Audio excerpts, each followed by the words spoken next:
Dziwne chmury są. Patrzcie się. Jeszcze takich nie widziałem. Niczym.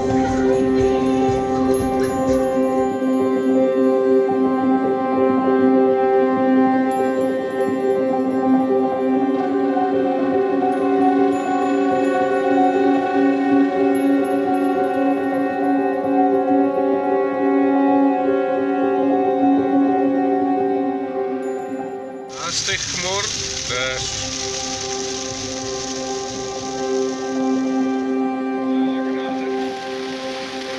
Auta stoją, boją się jechać.